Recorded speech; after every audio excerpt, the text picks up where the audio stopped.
Crônicas do Amanhecer, por Feijão, Centro Espírita Allan Kardec. Balneário Gaivota, 4 de outubro de 2017.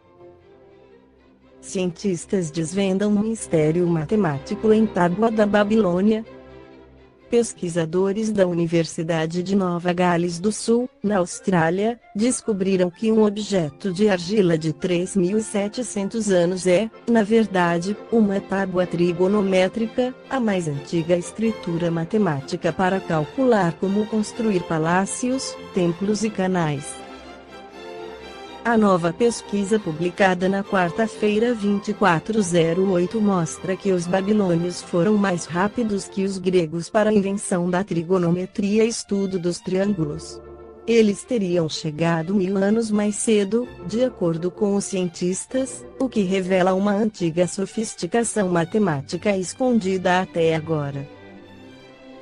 Conhecida como Plimpton 322, a pequena tábua foi descoberta no início do século XX no sul do Iraque pelo arqueólogo Edgar Banks. Ele inspirou o personagem do cinema Indiana Jones.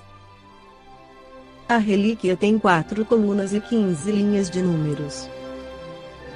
Plimpton 322 confundiu os matemáticos durante mais de 70 anos, já que contém um padrão especial de números chamados de triplos pitagóricos, disse Daniel Mansfield, do curso de Matemática e Estatística da Faculdade de Ciências da Universidade de Nova Gales do Sul.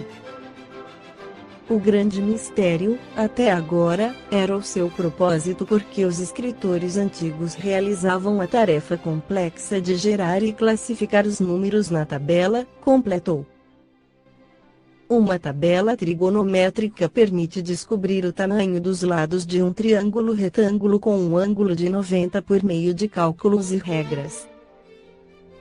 O astrônomo grego Hiparco, que viveu cerca de 120 a.C., é considerado o pai desta área.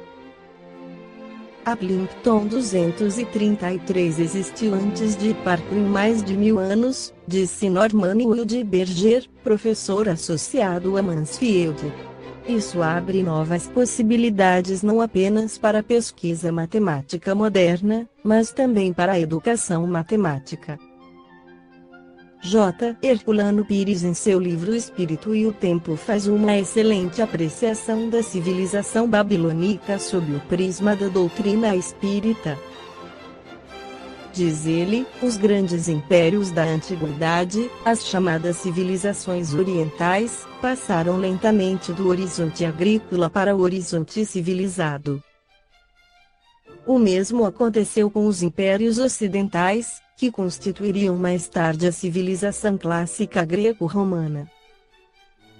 Os gregos, e posteriormente os romanos, tiveram bem marcado o seu horizonte agrícola. Roma nunca se livrou das marcas profundas da sua origem camponesa. Mas antes que a Grécia e Roma superassem a fase agrária, já as civilizações orientais haviam desenvolvido todo um ciclo evolutivo, atingindo o horizonte civilizado, com as gigantescas estruturas de seus estados teológicos.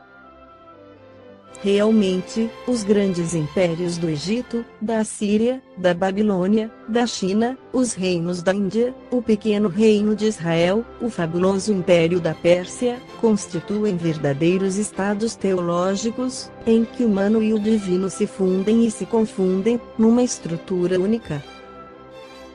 A Pérsia vai assinalar o apogeu das civilizações orientais, que encontrarão na sua grandeza e no seu esplendor, ao mesmo tempo, a síntese e o arremate desse espantoso ciclo evolutivo. O Império Persa será o último elo da grande cadeia, e com ele começará uma fase nova, cujo desenvolvimento, entretanto, caberá aos gregos e aos romanos a fase de libertação do estado do domínio teológico.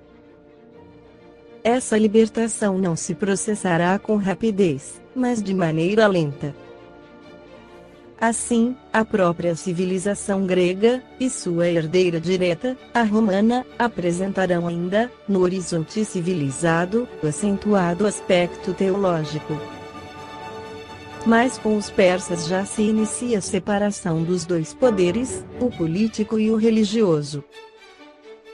Curioso notar-se que essa separação, iniciada pelos persas no terreno da educação, vai projetar-se na Grécia em duas formas diferentes de estrutura estatal. Esparta será o estado político por excelência, com a religião submetida aos interesses temporais, e Atenas o estado teológico, dominado pelos deuses, mas já impulsionado, graças ao desenvolvimento econômico e cultural, nos rumos da emancipação política. Esparta recebe, por assim dizer, a herança persa como um impacto, que a modela de maneira rígida. Atenas, pelo contrário, absorve lentamente a contribuição persa e a reelabora através da crítica. A separação dos dois poderes, o civil e o religioso, se acentuará em Atenas com o desenvolvimento da democracia. Esparta oporá ao domínio teológico a supremacia estatal. Atenas, pelo contrário, oporá a reflexão crítica e o individualismo, ou seja, os direitos do homem, como indivíduo.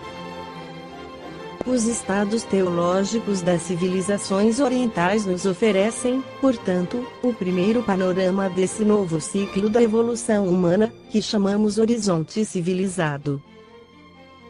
Analisando esses estados, verificaremos que sua estrutura é herdada do horizonte tribal. O monarca egípcio, babilônico, hindu ou chinês, é um cacique tribal, cujas dimensões foram aumentadas quase ao infinito.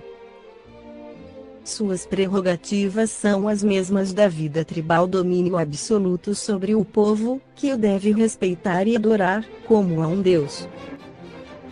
A evolução econômica e técnica do horizonte agrícola, que determinaram acentuado desenvolvimento do animismo, darão estrutura racional, mais sutil e complexa, a essas prerrogativas. Mas as civilizações orientais, dominadas pelo absolutismo tribal, serão estruturas teológicas asfixiantes, em que não haverá lugar para o indivíduo. O homem civilizado, à maneira do homem tribal, será apenas uma peça da gigantesca engrenagem do estado teológico, que lhe determinará, de maneira irrevogável, as formas de pensar e de sentir. O estatismo espartano será uma espécie de reação política a esse absolutismo teológico, mas servindo-se do mesmo processo de absorção. Somente a democracia ateniense abrirá possibilidades ao individualismo, tão novo e tão fascinante, que acabará por embriagá-la, fazendo-a perder-se nos excessos do liberalismo. Nos estados teológicos, a estrutura política assemelha-se à estrutura metafísica ou divina. A religião e o Estado se modelam reciprocamente, uma sobre o outro, e vice-versa. A classe sacerdotal, racionalmente organizada, elabora os mitos no plano intelectual, criando a teologia, estruturando o ritualismo, estabelecendo a genealogia dos deuses e as formas de relações entre estes e os homens.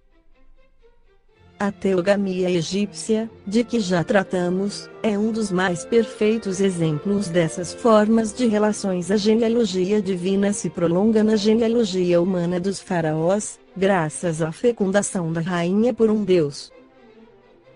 Amalgamados assim os dois poderes, o temporal, o divino, na própria carne dos monarcas, os estados teológicos tornam-se monolíticos. Ainda na Grécia havemos isso: a figura humana de Zeus, na sua corte olímpica, refletindo no espaço a estrutura política da nação. Esta foi a crônica do amanhecer de 4 de outubro, por Feijão.